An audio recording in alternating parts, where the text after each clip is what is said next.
good day guys. Babalik natin yung electric fan na inis-assemble natin. So ngayon na-assemble natin dahil nilinisan nga natin ito. So make sure may babalik natin lahat ng maayos. So una guys, ayan, ilalagay muna natin itong guard lock nut.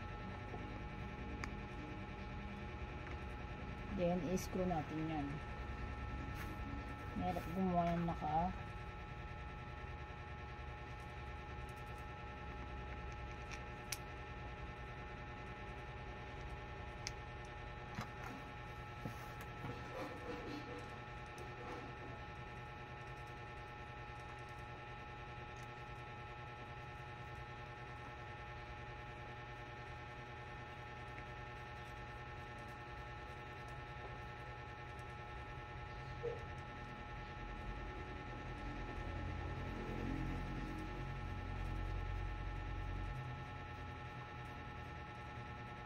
make sure mahigpit yung pagkalagay.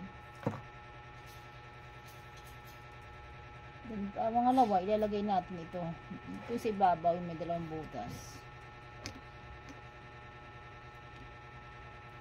Ayan. Then, ilalagay natin yung ating guard lock nut.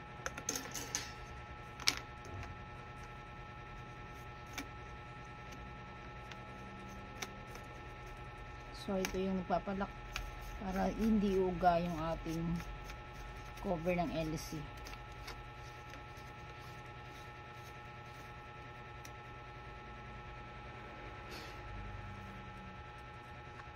Then, ilalagay natin yung ating LC or blade. Make sure na tama ang pagkakalagay kasi meron niyang para tandaan na tama yung nilagay mo. Yan. Then ilalagay na natin ito ang kanyang check nut.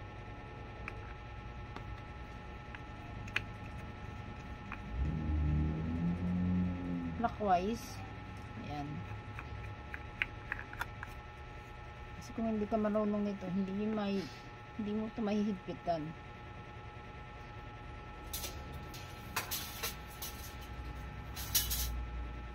Babalikan natin yung cover ng fan sa harapan. So, bago yan, ilalagay na natin itong ating panglock.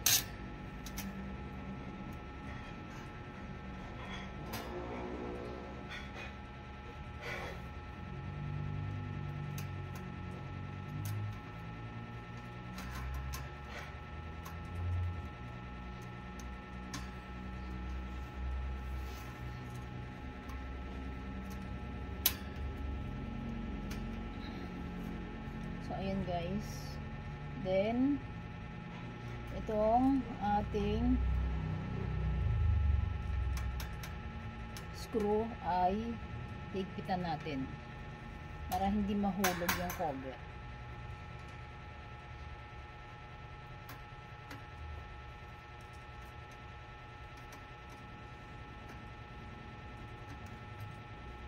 So, make sure mahigpit siya guys.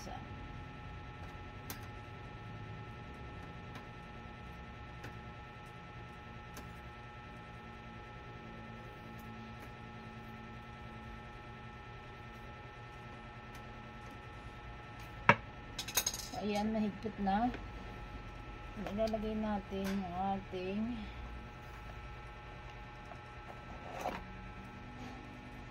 back cover. Ayan. Then, tornilyo.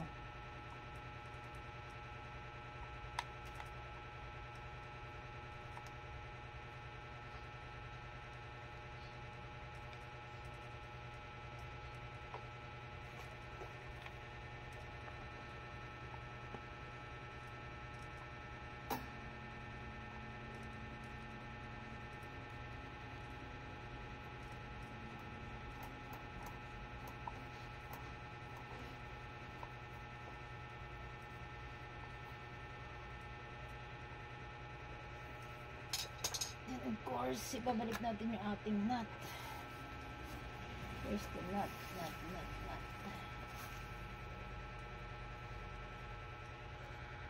Ating nut, ibabalik natin.